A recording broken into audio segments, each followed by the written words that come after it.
Hey y'all, it is April the 15th, 2018, and this morning um, I was delighted to find a new development on the YouTube and my YouTube feeds. Amazing Maitre Mark had left a video of Reflections by the Creek, number 3. And so, obviously, I immediately dove into that to start my morning. It's a beautiful morning out here, over here in San Antonio, Texas. It's quite sunny and delicious out here. I'll give you a little taste of it. But it's an especially good way to start my morning. There's a reflection, the third reflection in a series. And this was dealing with families, family structure. I've been very compromised and just pondering about it. And basically describing it, describing the decimation, the slow moving decimation of the family unit in and around Australia. And Mark, he asked, people to let him know if they're seeing similar things, a similar decimation of the family unit, in which it used to be what some would describe as stronger family units, closer family units, in which you have grandparents living in the home, and you have parents. You have multiple generations: grandparents, parents, children. Right? Um, that's what used to be the case. It's no longer the case over there in Australia. I would have to assume that used to be the case around these parts as well, and it is no longer the case. It's very accurate in comparison when you're speaking of these parts. San Antonio, there definitely has been a very similar decimation of the family unit that's took place for the most part before I was born, probably. I've always seen it like this, and it is getting worse. And in that, these family units which have kind of discarded the grandparents or had the grandparents discard themselves, whichever way you want to look at it, they're also suffering from a divorce, a very high divorce rate. More than likely, uh, parents ain't going to stick together, more than likely. And also, if they do, it's not exactly, you're not exactly going to be able to look at it and call it natural. You know what I mean? Like, if it is a situation in which parents do stay together, it's not going to be very natural at all. All right? There's going to be a lot of compromise that, we're taught that compromise is the best way, but lots of times it ain't. Anyways, the most typical situation is, yes, the grandparents are discarded. They're put into a home, or maybe they live in a home that's way too big for them and stuff like this. They can't afford their bills necessarily, and they wind up having to compromise their lifestyle. The parents, lots of times they do get divorced, and so the family is split up. Just like how Mark was saying, the kids do run around, they get passed around back and forth. They definitely don't understand just how important that they are. They're not being given that sort of acknowledgement. All right. But what I wanted to add on top of that, and it's the most recent of developments, I guess you would say, maybe over the past, I don't know, 10 years or so, maybe a little bit more, is that exact situation in which Mark is describing, where the family has been reduced to shambles. That definitely is taking place for the most part here. It's very common. But not only that, to add on top of that, children and young folks such as my age and maybe a little bit older, and definitely those who are younger, they're experiencing this situation, the exact situation that Mark is saying, experiencing a lot, but at the same time, the economy is as such that most of the children and young folks of my age, and maybe a little bit older, financially they cannot reproduce the same situation that Mark was talking about, and that it's hardly financially possible to even have them move out into their own house or maybe start renting an apartment. You know what I mean? Like, and then in the way that the previous generation did, they all moved away from their parents and thereby eliminated the multi generational house. They all decided, oh, we can't stand our parents. Or maybe vice versa, the parents couldn't stand them. They all decided we have to move out, we have to be in our own house and stuff, we just can't stand each other. All right. So therefore, they had to buy their own new house or start renting their own new place to live. In the recent developments, that ain't even mathematically possible, right? You can go up and down this street here, in which that I'm residing on right now. That would be my mom's house. She divorced from my dad, or actually, they divorced from each other. I don't know, years ago, 10 years ago at least. And so this is my mom's house, but if you walk down the street, you'll find that there's many examples of people who are my age or around that who live with their parents. And the thing is, it's not because they're close to their parents, like back in the day how it was. That's not it. That's not the case. Financially, there's no way that they can move out on their own. Right. So it is that situation that Mark is describing. However, like I said, lots of times what happens is those people are very distant, but still they can't move out. So they're basically in a sense forced to live with people who are they very distant from. You know what I mean?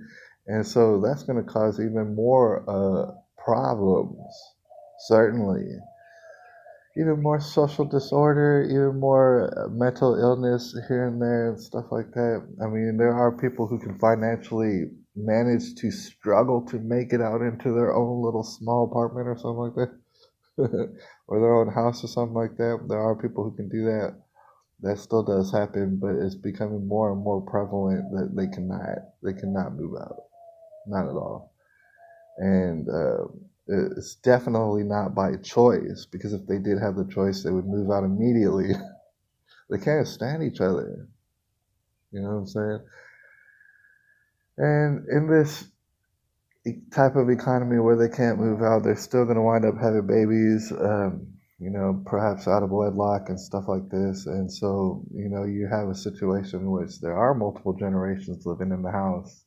Grandparent, it's probably just one grandparent, it's probably not both. Grandparent, the parents, sometimes that is before they get divorced, which probably will happen if they ever did get married, which usually does not happen, right?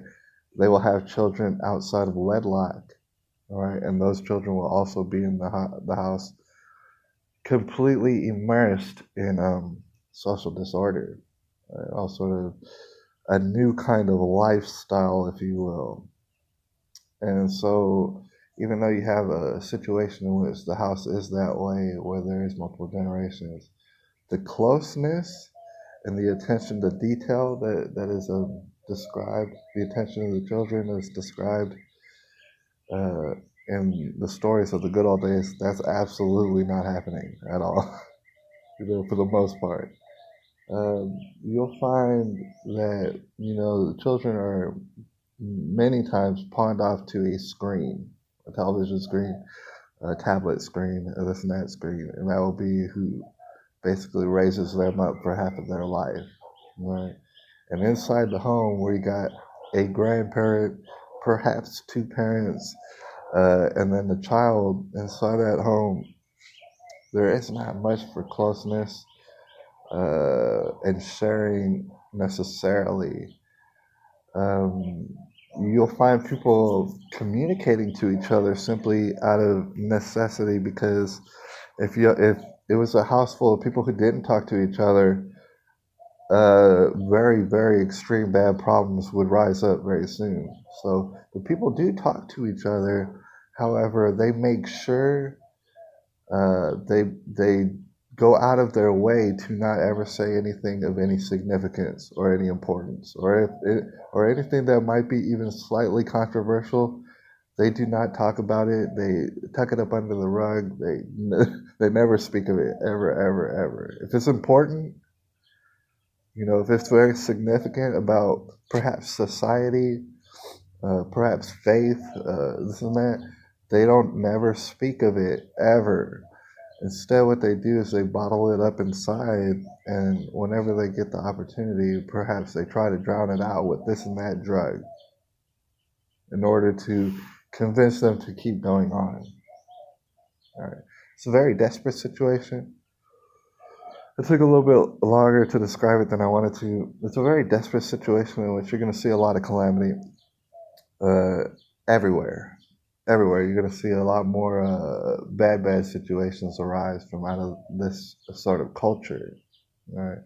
And what I got to explain before I get out of here, and I don't want to seem like I'm too pessimistic because the world around me is beautiful. It's wonderful. I'm sitting here and I have just unlimited success, to be honest with you.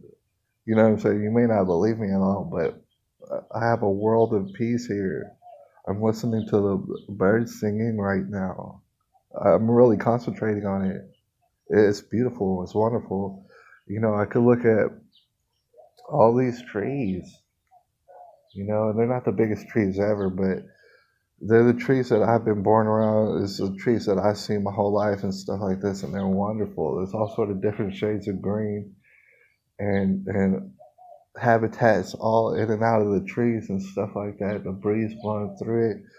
I would say it's in the mid 70s right now, probably maybe the low 70s right now, as far as temperature, and it just feels wonderful. I have unlimited success and peace right here, so I don't want to sound like I'm too pessimistic. I'm just kind of delivering to y'all the report of what I've been seeing as far as the family unit and reflecting upon it a little bit so that everybody knows exactly what is what it is that we're dealing with in consideration of the majority of folks here in San Antonio. All right. And lastly, I want to leave out on this. There's a lot of people like myself out there who see what our governments are doing as far as the nations that we live in, or perhaps the local governments, state governments, things of this nature that are above us. We look at these sort of things. We look at, what the schools are doing to our children and what they're teaching to our children, and we understand that it is gobbledygook. It is it's absolutely not meant to benefit them or to train them up in the right way at all. We're seeing this and we're noticing this. We're seeing our governments do exactly what we don't want them to do. Like, for example, a lot of people be looking at what our government is doing in Syria right now, and they might not like it at all. I certainly don't like it at all. All right, and that in and of itself is a very confusing situation that we might discuss. Very soon. But anyways, they might not like what their governments are doing, what their overlords are doing. They might have this and that to complain about, and they have complaints for days. All right. But however, I wanted to bring that up because if you're looking for a cause to that effect, the effect being that your government is doing the opposite of what you wanted to do and it's totally running roughshod over you. If you're looking for the cause to that particular effect, you need not look anywhere or any further than the decimation of the family unit. There is no other answer. You're not going to find a more original origin. You're not going to find it if you're looking for the cause, look at the family unit and how it's absolutely been brought to its knees. All right, it's absolutely in a shameful state. That is the cause. All right. If your government, like I said, if you think it's doing what you wouldn't want it to do, and you have all sort of complaints, you need to look no further than the people who live in your house. All right, because when your family unit is weak as a culture, as a nation, when your family unit has absolutely no backbone, you're going to find your government doing all sort of things you didn't want it to do, and they're not going to ask you either. All right, there's a direct correlation because it's the family unit which is the strongest unit known to man. There is nothing stronger, however, when the formula is strayed from in the way that it is most often in these days, when the formula is strayed from and is made to adopt new protocol, if you will, what it does is it falls apart. It falls apart, and I'm talking about the strongest unit known to man. It will fall apart, and the children of these families will experience no security at all. They will not understand how it feels to have security or stability in their life, and what they'll do from there is they'll run screaming and crying to their government, and they'll call their government daddy, and they'll say, "Please, daddy, please help me with my problems because I do not have a family to run to." And so they'll give power over to the government, and the government will then continue. A government, by the way, it isn't anything. There is no such thing as a government if you take away the people. There's people in the government, all right, and that's the only way that government exists. It's a small group of people who are given all sort of power and carte blanche to do whatever they want. Why? Because, like I said, the citizens are running and screaming and crying for help, for some sort of security, for some sort of stability. They're begging the government for it, and when that happens, basically, those people get put over a barrel in a figurative sense, and whatever happens to them happens to them, and that's about it. All right. So before we get out of here, I want to state that the family unit is definitely um, is absolutely in a terrible way, in a nightmarish way. It can't hardly get any worse, to be honest. I mean, it can get worse, and it will, but it isn't. It really can't get much worse before people don't even understand what a father and a mother is. They don't remember what it is. Like, it hardly can't get any worse, right? I want to let y'all know that perhaps this is a pendulum swing that we're experiencing. It could very well be in which people understand they've seen the nightmarish ways in which our families are operating right now, and they're realizing the error of their ways. Like me personally, I'm also realizing that. All right. And on a personal note, I have to let everybody know it's like I realized that it was my mistakes that had my family fall apart, in reference to my wife and my daughter, and we had dogs and stuff. That all fell apart. There is no one to blame but this guy right here. I promise you. If you want to say anything else, you're wrong, and I'll debate you. It's this guy right here that messed it up. And I understand that, and I acknowledge that, and I dwell upon that. And with that being the case, right now, today, and how it's been for a while, is there's only one person in my family unit. There might be people out there in San Antonio and in Big Spring who consider myself to be a part of their family. I'm not. I'm not part of their family because I see how their family has absolutely been decimated. They don't want to be party. It's like if I bought a ticket to go on a cruise, but while I'm buying the ticket, the ship is actually literally sinking. Why would I buy the ticket? That's terrible. You know what I'm saying? You might want to fix your boat before I get on the boat. So for years now, I've actually been rebuilding the family structure, you know, and I've been doing it by myself. I'm the only one on the boat. It might be a small boat, but however, it isn't sinking. Right? There's a sail on it, and that sail is Jesus Christ. I know it makes a lot of people angry, and I'm glad that it makes you angry. But however, this boat is staying afloat. You know, it's sailing just fine. And if it's just me, if I'm the only person in the boat from here on out, then so be it, right? But the reason I'm doing it is because if by small chance, and it's not probable at all, that uh, other people want to get in this boat, perhaps a lady, you know, and then we make children from there, they'll have a sturdy boat. You know what I mean? There will actually be a family unit there that could stand the test of time, that could recreate what used to happen, in which multiple generations do live in a house. You do have grandparents looking after the children and teaching the children.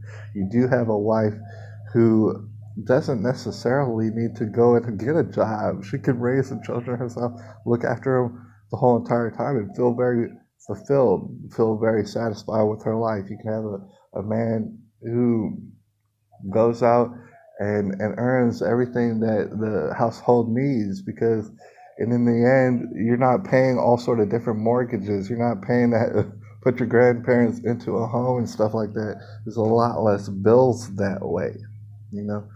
And from there, you'll have a strengthened family unit in which the government better not come in and try to dictate a damn thing. There will be no such thing as lawyers involved in that family unit. There will be no such thing as judges making decisions.